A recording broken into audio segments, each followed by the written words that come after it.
The GTX 1080 Ti was launched back in 2017, and it was a beast of a card back in the days. So, how does it perform in 2021? Is it good? Is it even worth upgrading to a 1080 Ti if you have an older card? So that's what we're gonna look into in this video, so yeah. Before we start, I want to talk about the testing methodology real quick. I didn't want to use OBS because OBS will impact the overall FPS when playing games. So I did, however, capture the 1% low and the average FPS by using MSI Afterburner, the Riva Tuner statistic, and I got the averages and the 1% low on each game. And lastly, I didn't run any in-game benchmarks, so all these runs were using the actual gameplay itself to determine the average FPS and the 1% low. And the duration of the gameplay was around 12 minutes overall on each game. So before we jump into the video, please hit the like button and consider subscribing to the channel. That will help me a lot. So yeah, let's jump into the benchmark. Alright guys, so starting off with Hitman 3 at max settings in Berlin mission. I got an average FPS of 103 and the 1% low was 76 FPS.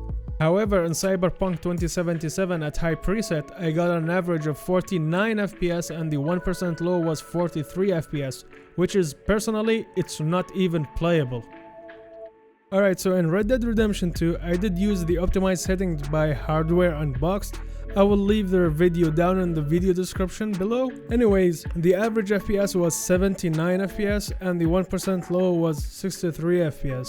So in Metro Exodus Ultra settings, the average FPS was 118 FPS and the 1% low was 89 FPS. In Assassin's Creed Odyssey, at very high settings, I got 78 FPS on average and 61 FPS on 1% low. In PUBG, at high settings, the average FPS was 160 FPS and the 1% low was 107. In Horizon Zero Dawn, I did crank the settings up to Ultra and I got around 76 FPS on average and 63 on 1% low FPS.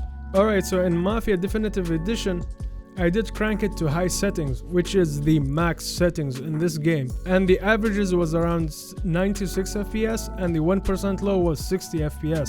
In Witcher 3 at max settings while disabling hairworks, and I did bench it in Novigrad, along with the mods that I mentioned in the slide, I got around 125 FPS on average and 99 on 1% low FPS. In Resident Evil 3 Remake, I did crank it up all the way to the max preset and I got around 128 FPS and 98 FPS as well on 1% low.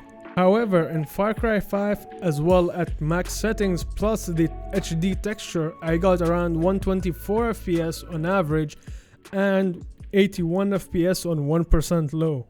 Alright guys, so I'm back after the benchmark. Personally, I think the GTX 1080 Ti in 2021 is still a kick-ass card. And if you look closely to the benchmarks, only in one title the GTX is struggling, which is in Cyberpunk 2077. I don't know what's going on in that game, but it's horribly optimized, or the GTX 1080 Ti with newer title cannot keep up. But if you look closely in Hitman 3, the game is really playable, no issues, no nothing with that game.